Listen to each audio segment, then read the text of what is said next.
Muy buenas tardes, estamos en presencia de el abogado de inmigración Wilfredo Willie Allen y lo hemos querido invitar a DLA Televisión porque hay un tema muy interesante, muy importante para mucha gente en el exilio cubano y tiene que ver con una decisión que, por decirlo menos, a última hora ha tomado el presidente saliente Barack Obama, y es que ha decidido el mandatario tumbar la política de pies secos, pies mojados que venía en vigencia, venía teniendo vigor desde el año 1995.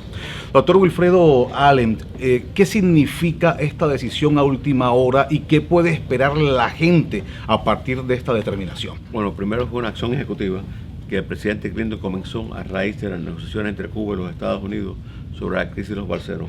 En esa crisis, los Estados Unidos aceptó recibir 20.000 cubanos anualmente, primero a través de una lotería de visa y después a través de un programa de reunificación familiar anualmente, para que la inmigración ilegal se rebajara o se eliminara.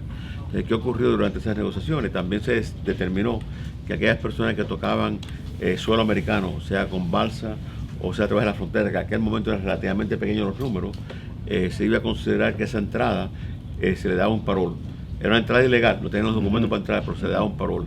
Ese parol en realidad era el pasaporte dorado para la vida en los Estados Unidos. ¿Por qué? Porque bajo ese parol inmediatamente calificabas para un permiso de trabajo, calificabas para una ayuda económica y ayuda médica, y lo más importante, a año del día, podías obtener tu residencia bajo el ajuste cubano. Pero vamos a estar claros, en los últimos 4, 5, 6 años, la comunidad cubana-americana, especialmente la más conservadora, ha estado argumentando que hasta cierto punto no era una situación correcta. ¿Por qué? Porque muchos de los cubanos que entraban, cuando eran entrevistados en la televisión, en la prensa, hablaban de que el problema de ellos era comida, era trabajo, y que no tenían ningún problema político. Y creo que en los últimos meses, pues más personas, incluyendo los que fueron entrevistados después de la muerte de Castro, pues hablaban que el problema de ellos era el trabajo y no era... Son problemas más de estómago que político. ¿Qué es lo que pasa? Que hasta cierto punto eso era ofensivo para la comunidad tradicional cubana-americana. Y para ser honesto, el congresista Curbelo, el senador Marco Rubio, otros líderes comunitarios de Miami llevaban ya más de años lidiando de cómo cambiar el ajuste cubano, cómo cambiar la ley y cómo hacerlo de una forma pues diferente. Y había muchas voces que estaban abogando por esta eliminación. ¿Y por qué ponen el grito en el cielo entonces ahora? ¿Por qué lo eliminó Obama? Entonces, no es igual que lo hayan eliminado ellos, con la ley de ellos, o con la administración de Trump, que Obama lo hizo de una forma rápida y casi cuando va saliendo de su mandato. Hasta cierto punto lo que el presidente Obama ha hecho también es una decisión política, porque pone al presidente Trump en una caja. Porque en una caja, mira, si estamos mirando las cosas de una forma correcta, había también mucha presión para que en el futuro el presidente Trump revisara los acuerdos entre Cuba y los Estados Unidos. Estaban hasta hablando de cerrar la embajada otra vez, de acabar con los contactos diplomáticos entre Cuba y los Estados Unidos. Bueno, ahora no puede ocurrir. ¿Por qué? Porque mira, Trump no va a regresar al pie seco, pie mojado. Porque si él hace eso, va a tener en las puertas de los Estados Unidos miles de personas, de los cubanos, tratando de entrar a última hora, que quieren asegurarse que no lo vuelvan a quitar. No puede hacerlo.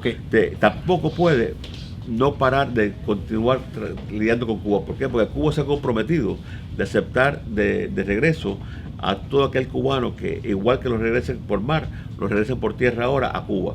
Eso quiere decir que si tú vas a tener vuelos de los Estados Unidos con cubanos deportados de Texas a La Habana, tú tienes que mantener relaciones diplomáticas con Cuba, tienes que mantener contacto, tienes que continuar la relación entre Cuba y los Estados Unidos. Hablemos en términos elementales para que nuestros lectores y televidentes entiendan un poco más qué es lo que ha pasado desde el día de ayer.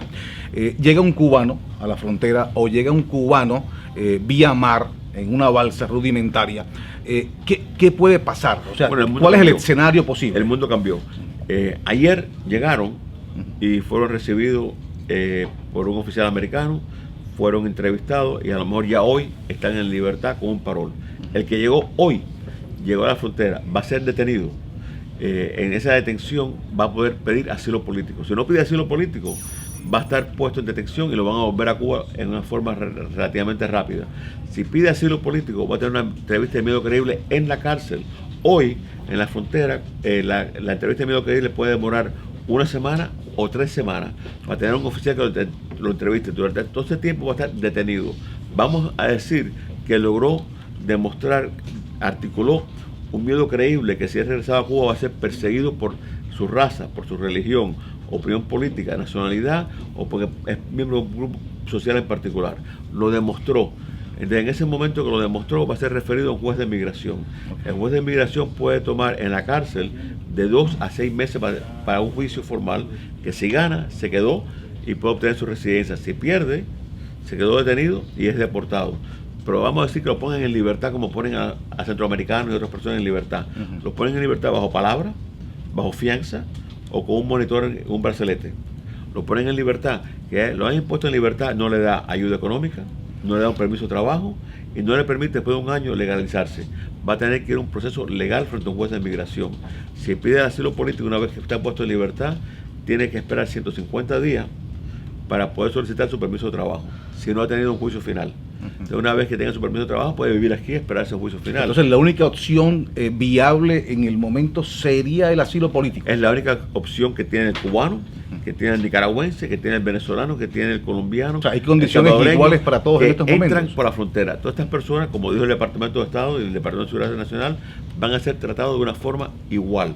En este momento, la mayoría de los centroamericanos que pasan miedo creíble tienen una oportunidad de salir en libertad y pelear sus casos en la cárcel. Los que no tienen familia, los que no tienen cómo demostrar que se pueden mantener en los Estados Unidos, tienen que hacer los juicios en la cárcel. Hacer un juicio de asilo político en una cárcel, muy difícil. El 90% más van a perder. Si un cubano viene por vía aérea, viene en un avión, viene con Totalmente una visa, diferente. ¿cuál es el escenario? Totalmente diferente. Si viene por avión, no les recomendaría que pida asilo político en el aeropuerto. Si pide asilo político en el aeropuerto va a obtener un parol o un permiso de trabajo. Va preso. Puede que lo detengan, Okay. puede que no le den el parol y puede que vaya a ir frente a un juez de migración. Si yo fuera un cubano y tengo una visa, tengo un pasaporte español que es mío y llego a los Estados Unidos, paso por el aeropuerto, doy gracias por haberme recibido y un año y un día después solicito mi residencia bajo el ajuste cubano. Todo aquel cubano que entra con visa, que entra de una forma legal, que entra a través de las 20.000 visas de reunificación familiar, todos ellos continúan esperando un año y un día y pueden obtener su residencia. Así que esas personas no tienen un problema ninguno. El ajuste cubano no se ha eliminado, continúa. Eso te iba a decir, el ajuste o sea, cubano siempre ha requerido una entrada legal, bajo palabra o bajo una visa. Entonces se cayó la política de pies secos, pies mojados, pero la ley de ajuste cubano continúa sin ningún problema. Correcto. La política de pie seco, pie mojado, lo que hacía es que permitía que el cubano que entraba sin visa Recibiera un parol. recibiera un parol. Okay. Y el parol era el mecanismo, era el puente, era el pasaporte para poder legalizarse en los Estados Unidos de una forma rápida a través del ajuste cubano. Murió. Ahora el cubano, igual que el resto de las personas, llegan sin visa, tienen que solicitar un asilo político. Si tienen suerte, los ponen en libertad para pelearlo en la calle. No es un proceso fácil, es un proceso caro, porque no hay abogados de oficio que representen a las personas de gratis.